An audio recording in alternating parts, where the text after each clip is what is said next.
नमस्कार, मैं हूं संजय शर्मा। आप देख रहे हैं 4 PM यूपी।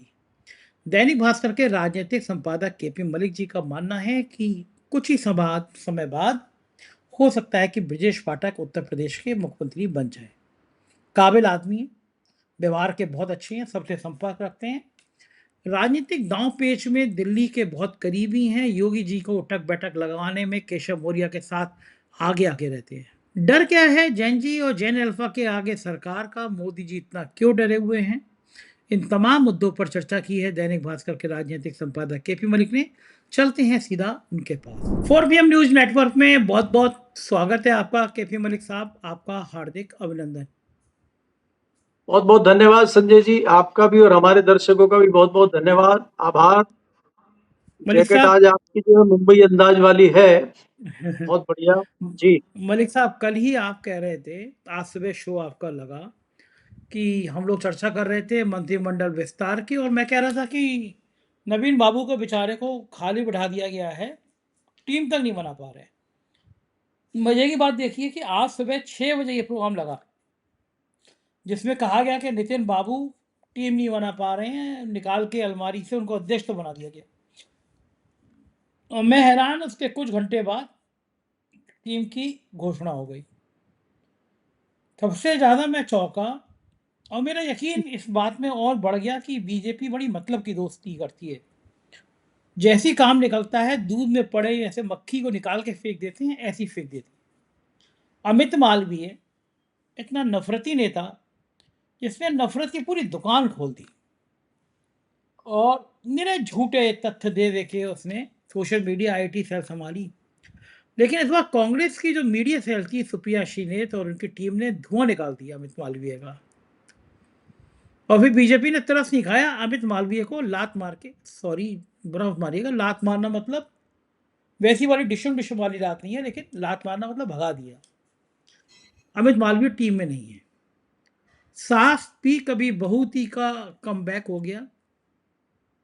अमेठी में घमंड तोड़ा था बहुत मैडम का, मैडम बहुत दिन गायब रही, लेकिन फिर दोबारा से कमबैक हो गया। यूपी से 7 पदाधिकारी बनाए गए हैं। बाबा से निपटना है, योगी से निपटना है, तो इतनी भारी भरकम फौज चाहिए ही थी मोदी जी को। लेकिन बड़ा सवाल यह है कि जो नाम है उसमें एक नाम पे मुझे सबसे ज्यादा मजा आया। स्वर्गीय सत्यपाल मलिक जी ने मुझे एक कहानी बताई थी कि जब वो गवर्नर थे तो एक दिन सुबह ही सुबह 6-7 बजे, मुंह भी नहीं धोया था, पेस्ट भी नहीं किया था, राम माधव भागे भागे उनके पास आए। करोड़ों की फाइल की डील थी, और सतपाल मलिक जी ने मुझसे कहा कि उनसे कहा गया इसमें करोड़ों का फायदा हो जाएगा, रिलायंस की डील है। और मलिक साहब तो अपने मलिक साहब थे, उन्होंने भगा दिया। और बात का खुलासा और कर दिया, सीबीआई जांच हुई, राम माधव कुछ दिन तक तो हाशिए में रहे। फिर राम माधव का एक विदेश का बयान भी बहुत वायरल हुआ, और राम माधव जो संघ की तरफ से प्रचारक थे, वो करोड़ों की डील करा रहे थे कश्मीर के ठेकों में। कश्मीर के गवर्नर आज भी विवादों के घेरे में हैं, मनोज सिन्हा उन पर एक अलग से शो करेंगे हम। लेकिन उन राम माधव की ताजपोशी हो गई, यानी दागदार चेहरे, यानी हाशिए पर डाले गए चेहरे, और गालीबाज नेता की विदाई। नितिन बाबू की इस टीम पर आपका क्या कहना है मलिक साहब? देखिए संजय जी, जब आपने कल जिक्र किया था तो हमने तो कल ही कह दिया था कि ये रबर स्टैम्प मात्र है। लिस्ट बन चुकी होगी, इनके साइन करा लिए जाएंगे और लिस्ट जारी हो जाएगी, वही हुआ। बात यह है जो आप जिक्र कर रहे हैं कि कई लोगों की एंट्री हुई है, कई लोगों को हटाया गया है। सबसे पहले अमित मालवीय का नाम आपने लिया तो उन्हीं से बात कर लेते हैं। देखिए, अमित मालवीय जी का जितना नींबू निचोड़ना था निचोड़ चुका, उसमें रस बचा नहीं है। वो घिसी पिटी उनकी वही पुरानी जो है वो क्या बोलते हैं उसको, जो सोशल मीडिया पे डालते हैं पोस्ट, घिसी पिटी झूठी पोस्ट है, वो कब तक चलेंगी वही घुमा फिरा के। और वो जो व्हाट्सएप यूनिवर्सिटी उन्होंने खोली थी, और एक समय ये था कि वो जबरदस्त व्हाट्सएप यूनिवर्सिटी चली थी और राहुल को पप्पू बना दिया था, उसमें बड़ा श्रेय अमित मालवीय को भी जाता है। लेकिन वो तो पप्पू पापा बन के वापस आ गया, और जंतर मंतर पे जो है अमित मालवीय को धूल चटा दी बच्चों ने। तो जो ये सोच रहे थे वो इनके भी चाचा निकले आगे।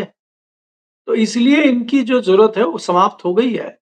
और ये जैसे कोई बल्ब फ्यूज़ हो जाता है, अब आप देखिए घर घर के सबसे अच्छी दीवार पे आप बल्ब लगाते हैं, लेकिन वही बल्ब जब फ्यूज़ हो जाता है, तो सीधा डस्टबिन में जाता है वो। तो अब वो यूज़ एंड थ्रो वाला मामला इनका हो गया है। ये तो रही इनकी बात। दूसरी बात आपने ज़िक्र किया स्मृति ईरानी का, वापस आई हैं और उनके वापस आने की कहानी दूसरी है। वो मुंबई से लिंक करती है। वो वो आई नहीं है या उनको लाया नहीं गया है। वो झटके से आई हैं और उन्होंने कहा है अगर मुझे नहीं लोगे तो मैं फिर देख लूँगी। तो वो इस तरीके से आई हैं वो। तो उन पे इससे ज़्यादा धमकी तो कुछ धमकी कहा नहीं जा सकता। दी स्मृति ईरानी ने, धमकी दी जी, जी, जी, जी। बिना उसके किसको वो आ नहीं किसको दी? वो उसमें डिटेल में मत जाइए संजय जी, फिर आपको तो नोटिस आएगा, हमें भी आ जाएगा। अभी छोड़िए इसको, आगे चर्चा अच्छी करेंगे, इस पे भी उनको जमने दीजिए ज़रा। दूसरी बात ये है कि राम माधव का जो किरदार है, राम माधव को हम लंबे समय से देख रहे हैं कि वो आरएसएस के प्रवक्ता हुआ करते थे, आरएसएस के प्रचारक हैं, आरएसएस के बहुत पुराने और बहुत प्रमुख नेता हैं वो। और लंबे समय से वो अगर आरएसएस का कोई भी बयान होता था, तो मीडिया से वही रूबरू होते थे लंबे समय तक। और 2012 और 13 में मैंने बहुत बारीकी से इनको तब देखा, जब अक्सर हमारी इनकी मुलाकातें गृह मंत्रालय में हुआ करती थी और चिदंबरम गृह मंत्री थे और ये गाहे-बगाए वहाँ जो है कागज लेके घुमा करते थे। और कागज ये था कि चाणक्य जी जेल पहुंच चुके थे और नंबर 1 की जेल जाने की तैयारियां थी। तो ये वहां पे लॉबिंग और लाइजनिंग करते थे और कई अधिकारियों के यहाँ इनका आना जाना था और वहाँ हम भी जाते थे, तो हमें अक्सर इन चीज़ों का वहाँ पता लगता था। तो ये तो वहाँ से चले हुए हैं और यहाँ तक पहुँच गए हैं। अब चाहे वो कश्मीर की डील हो, चाहे वो मुंबई की डील हो, चाहे वो दूसरी तमाम डीलें हों, चाहे कुछ विदेशों की भी डीलें हों, वो सब इनके माध्यम से होती रही। संजय जी, अब धीरे-धीरे चीज़ें खुल रही हैं कि जिस राष्ट्रीय स्वयंसेवक संघ की आप बात करते हैं, जो भारत में रजिस्टर्ड नहीं है, वो विदेशों में तो रजिस्टर्ड है। ऐसा थोड़ी ना है कि भारत की तरह आप धमका लेंगे और वहाँ भी रजिस्टर्ड नहीं करेंगे उसको। तमाम देशों में रजिस्टर्ड है, तमाम देशों में काम चल रहे हैं संघ के और ये वहाँ पे भी टच में रहे हैं कई देशों में, आते-जाते रहे हैं। तो एक प्रमुख भूमिका आरएसएस में राम माधव की रही है और सरकार आने के बाद इन्होंने सरकार के और संघ के बीच में भी तालमेल किया और संघ के और सरकार के और तीसरे लोगों के बीच में भी इन्होंने बहुत अच्छा तालमेल किया है। उसी का नतीजा था कि हमारे लठमार जाट जो सतपाल मलिक थे, उन्होंने इनकी पोल पट्टी खोल दी थी। एक थे सतपाल मलिक पोल पट्टी खोलने वाले, बाकी पोल पट्टियां तो कहीं खुली नहीं, ना किसी की हिम्मत है खोलने की। एक दूसरे जाट थे हमारे, जिनको धाकड़ और धनखड़ कहते हैं, लेकिन धाकड़ नहीं निकले ना धनखड़ निकले। वो अरे वो दिवाली है के कहाँ बम आजकल? मलिक साहब वो है कहाँ आजकल? धनखड़ साहब गायब ही हो वो गए, बिल्कुल एकदम वो सी से गायब कोप हो। भवन में वो कोप भवन में है वो। अरे तो वो कितने कोप देर को भवन भवन में रहेंगे? कोई पूछेगा भी उनको, या को भवन में से निकल देंगे सीधे भगवान जी के यहाँ? में अब उनके पूछने की ना अवस्था बची हुई है, ना हालत बची हुई है, ना हिम्मत बची हुई है, ना उनका मुंह बचा हुआ है दिखाने के लिए किसी को। किस मुंह से आपको दिखाएं वो? आपको याद है मलिक साहब यूं करके हाथ जोड़ रहे थे मोदी जी के? याद है वो सीन? नाक कटा दी थी उन्होंने। जाट लोग तो बड़े मजबूत जाट होते हैं, बड़े मजबूत कौम संजय होती जी, है, उन्होंने नाक ही कटा दी थी। संजय जी उसमें आप ही की क्लिप है। जिस तरह से अभी हम स्क्रीन पे दिख रहे हैं, इसी तरह की स्क्रीन पे हम लोग बैठे हुए हैं। सर्दियों के दिन है, मैंने जैकेट पहनी हुई है। मैं वो क्लिप भूल नहीं सकता। गाए बगाए वो क्लिप राजस्थान वाले मेरे को ही घुमा के भेजते हैं। आपको याद होगा जिसमें हमने कहा था कि टूटी हुई खाट और झुका हुआ जाट हमारे यहाँ पसंद नहीं करते। और इसी क्लिप ने मुझे बचाया था कहाँ से? जब हमारे गांव में पहुंच गए थे इनकम टैक्स वाले और इत्तेफाक से वो लड़का राजस्थान का ही था, कमिश्नर। और जब वहाँ हमारे भाई ने, हमारे भतीजे ने उनको दिखाया कि वो कौन है, क्या बात कराइए, तो फ़ोन-फान पे बात कराई और वो क्योंकि हमारा कई जगह व्हाट्सएप पे मैसेज जाता था, तो वो लड़के ने पता नहीं क्लिप दिख गई, कैसे दिखी क्लिप दिखी, अच्छा ये है क्या? तो उसने तुरंत सारा उसका माहौल ही बदल गया सारा। और फिर मेरे से उसने बात कराई। मैं कहा भाई घर देख लो और खुदवा खुदबू तो कुछ मिल जाए तो हमें भी दे देना। तो कहा सर शर्मिंदा मत करिए। तो उसने वो उस दौरान से राजस्थान में इतनी पॉपुलर वो क्लिप हुई थी और आज तक फ़ोन आते हैं संजय जी और हम कहीं झूठ साबित नहीं हुए। उनका अगर आप क्रियाकलाप देखें वेस्ट बंगाल से लेके दिल्ली तक, क्या हालत उनकी हुई। उन्होंने तो लजा दिया जाट समाज को, उन्होंने जाट समाज को झुका दिया।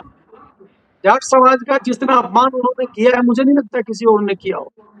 जाट समाज पद के लिए इतना ज्यादा नहीं मरता। समाज में होते हैं कुछ लोग पद की लोलुपता के लिए कुछ भी कर देते हैं, लेकिन इस स्तर तक नहीं पहुंचते।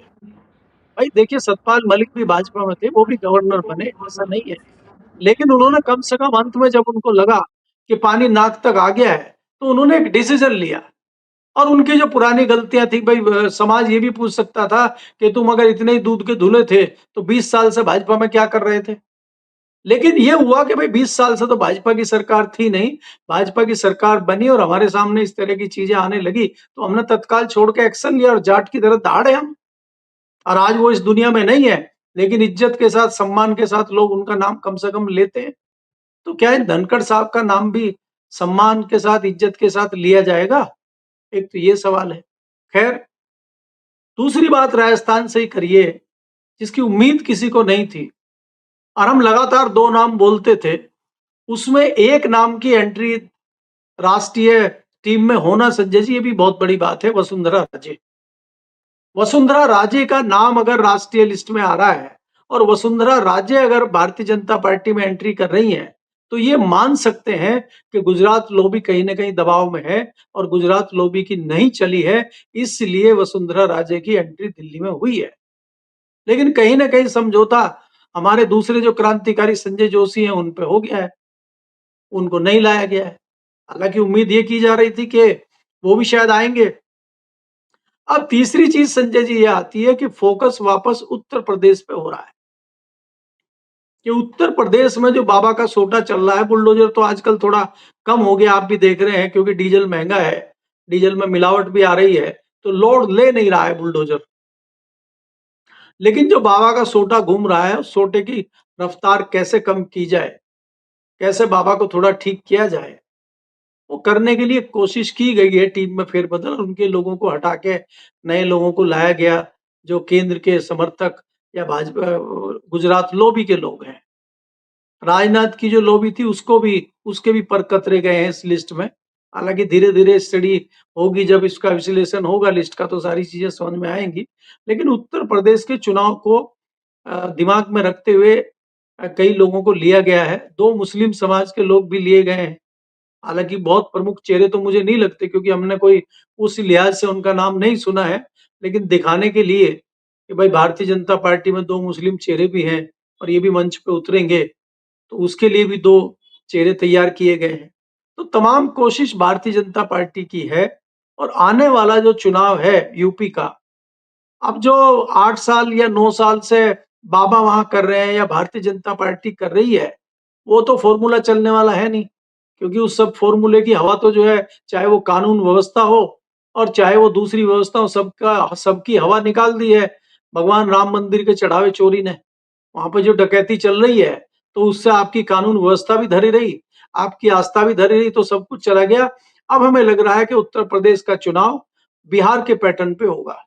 और बिहार का पैटर्न क्या था कि अंत में आपने 10-10 हजार रुपए महिलाओं के खाते में डाल दिए थे। अब 10,000 में यूपी की महिलाएं थोड़ी ज्यादा, मुझे लग रहा है कि वो मानेंगे नहीं 10,000 में, तो उनको 50,000 बताया गया है।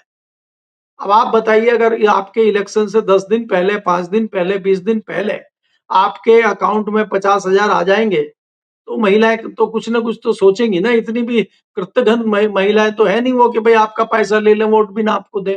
तो ये फॉर्मूला जो सुपर हिट इनका चल रहा है, महाराष्ट्र से लेकर मध्य प्रदेश, दिल्ली, हरियाणा, सब जगह, और आपके बिहार, और वो ये सब करके, तो उसी पैटर्न पे उत्तर प्रदेश का चुनाव करने की आखिरी कोशिश इनकी है।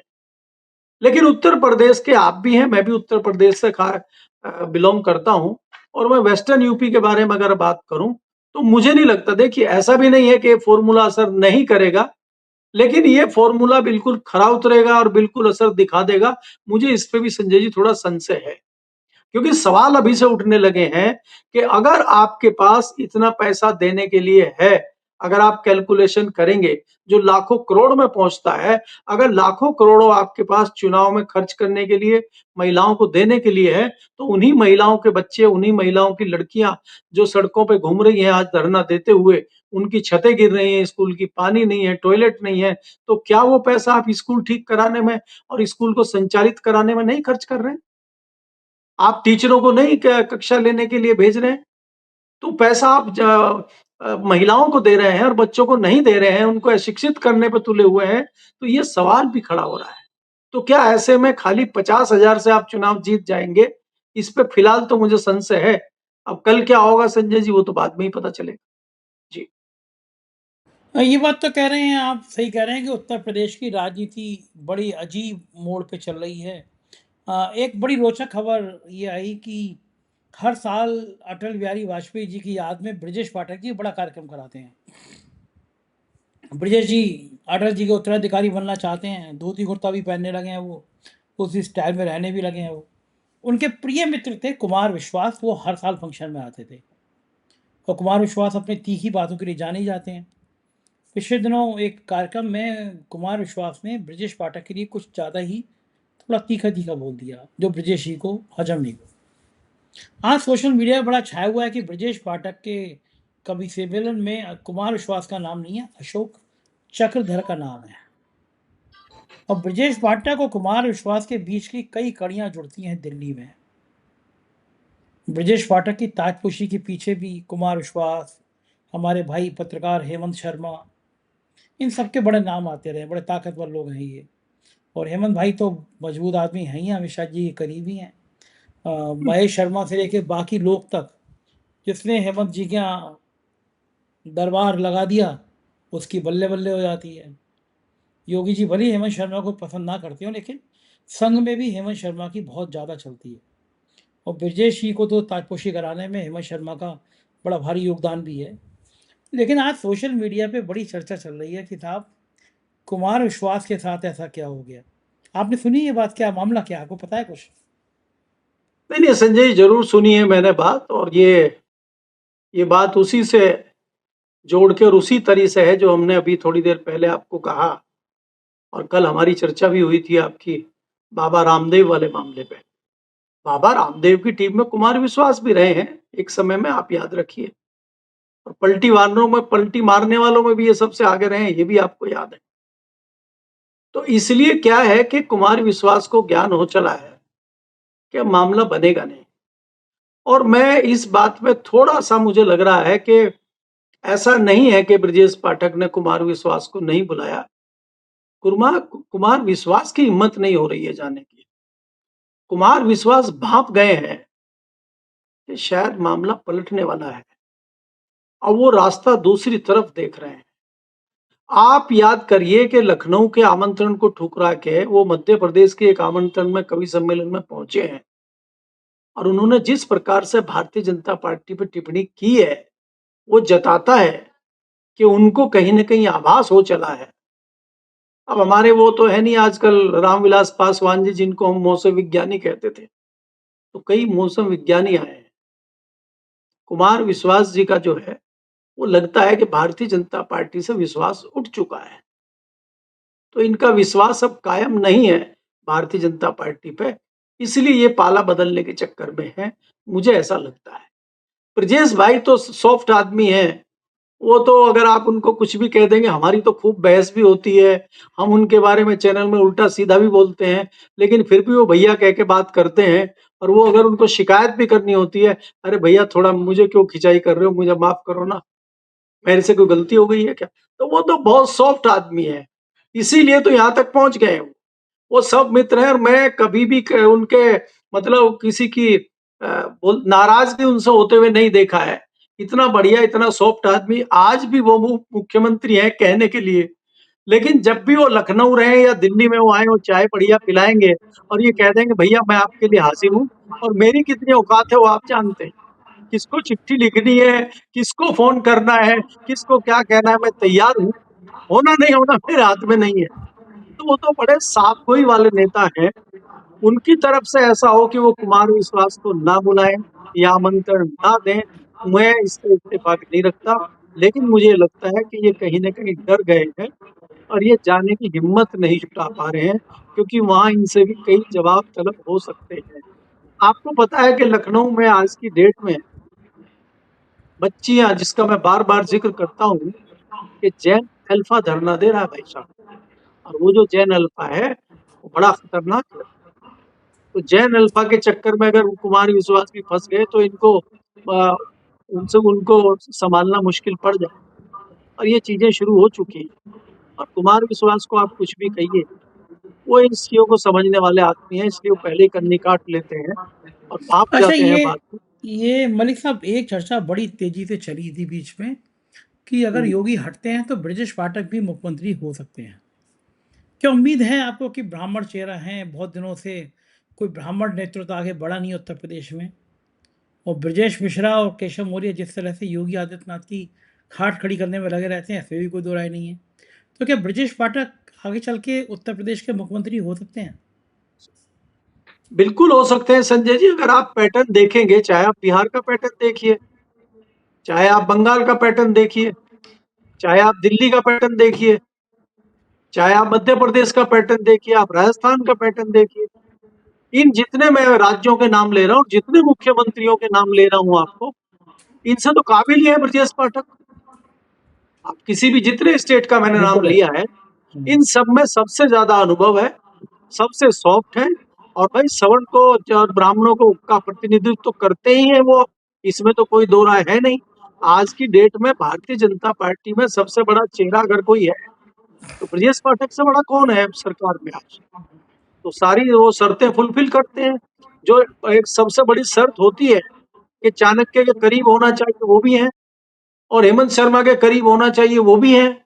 तो उनकी तो सारी चीजें हैं ना वहां पे। हेमंत अब हेमंत अब ये, हेमंत भाई भी बड़ा मजबूत कारक है।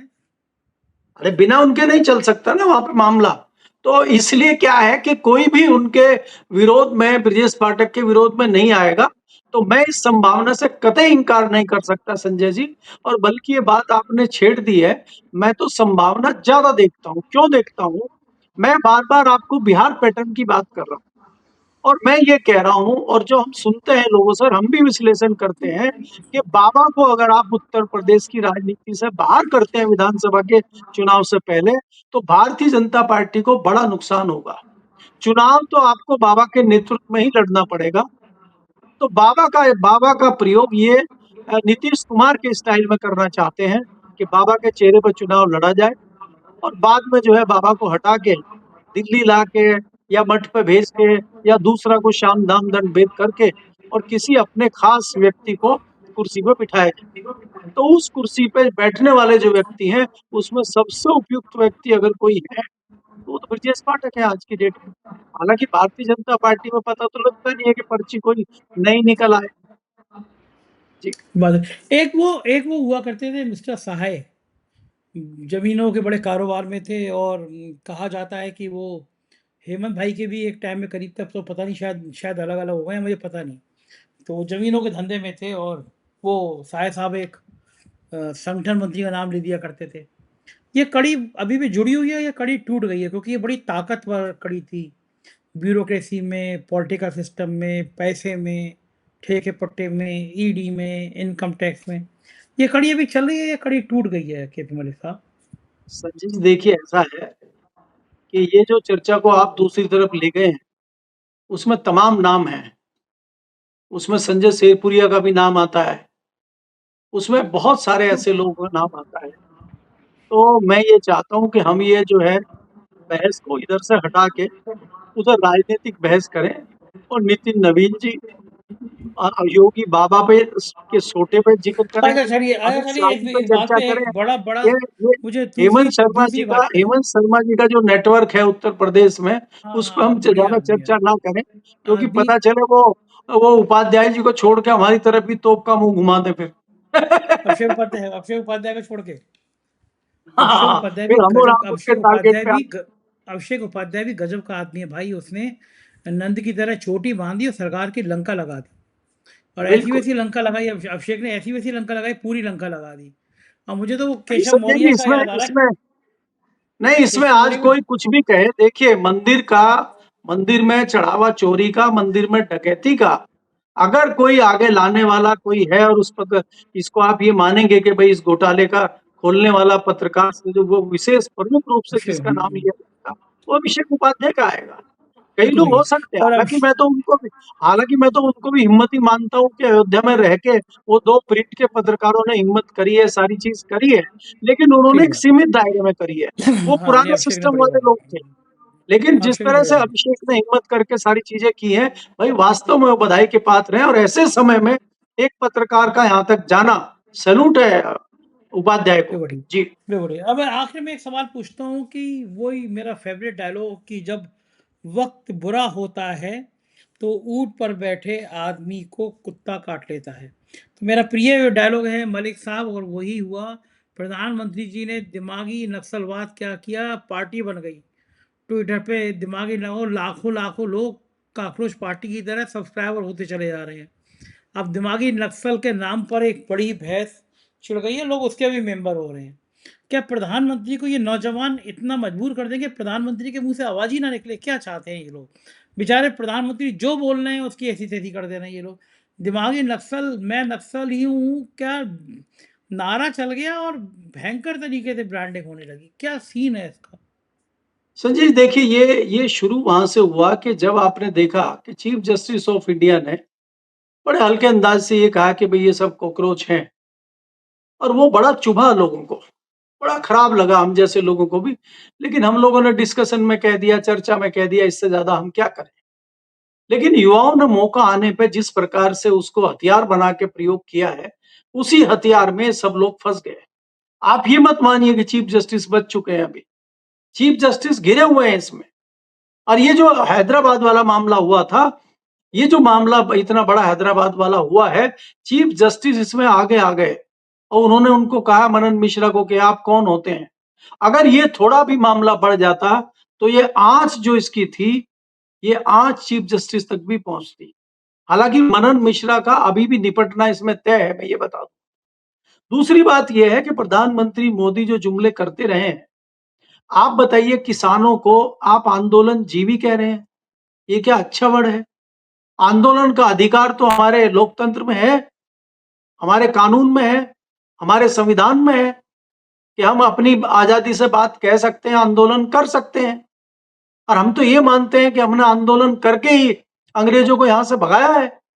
और आप हमें आंदोलन जीवी बता रहे हैं अगर कोई आवाज उठाते हैं। और ये आंदोलन जीवी 2014 के बाद ही बने लोग। जब आपकी पार्टी आंदोलन कहीं करती थी, धरना प्रदर्शन करती थी, तो वो कौन से जीवी होते थे? वो परजीवी होते थे।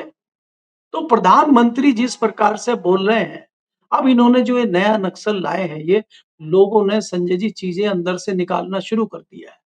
अभी मैं एक रिपोर्ट देख रहा था, एक व्यक्ति ने रिपोर्ट निकाली और उसने 2012, 2009 से 2008 से लेके आज तक की रिपोर्टें निकाली हैं कि भारतीय जनता पार्टी के कई प्रतिनिधिमंडल कोश्यारी के नेतृत्व में, राजनाथ जी के नेतृत्व में चाइना जाते रहे हैं।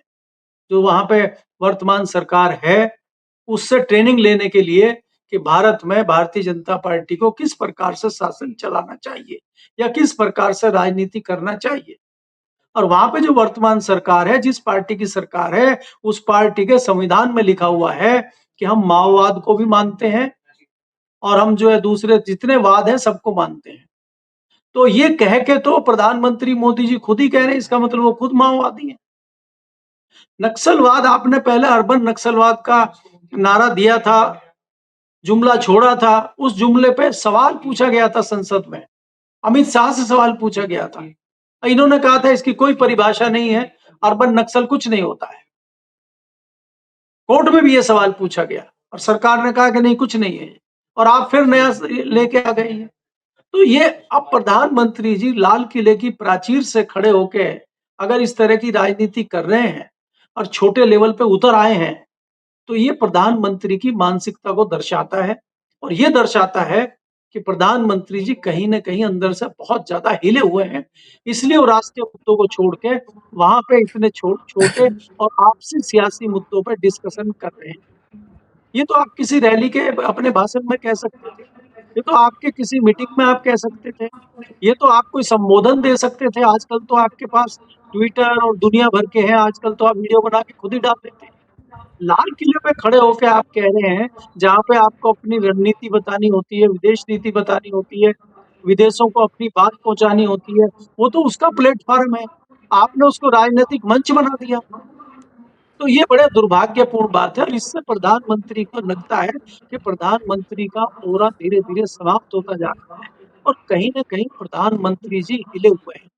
हालांकि कई लोगों ने तो और भी खराब टिप्पणी की है। मैं प्रधानमंत्री पद की गरिमा को ध्यान में रखते हुए उस तरह की टिप्पणी तो नहीं करूंगा, लेकिन प्रधानमंत्री पर सवाल खड़े होने शुरू हो गए। जी। बिल्कुल ठीक कह रहे हैं, हालात यही बनते जा रहे हैं। बहुत बहुत शुक्रिया मलिक साहब, आपने मुझे समय दिया, बातचीत की। ये थे केपी मलिक जी, पूरी बातचीत आपने सुनी। आप सोचिए, जिन लोगों पे दाग लगे हों, वो लोग भारतीय जनता पार्टी के संगठन मंत्री के नेतृत्व में काम करने के लिए संगठन की टीम में आ जाते हैं। भारतीय जनता पार्टी इतनी परेशान क्यों है? मोदी जी वसुंधरा राजे को क्या ला सकते थे? इसका मतलब संघ ने अब सब कुछ संभाल लिया है। तो क्या मोदी जी का रिटायरमेंट प्लान तैयार है? आप क्या सोचते हैं? बताइएगा जरूर। शुक्रिया, थैंक यू।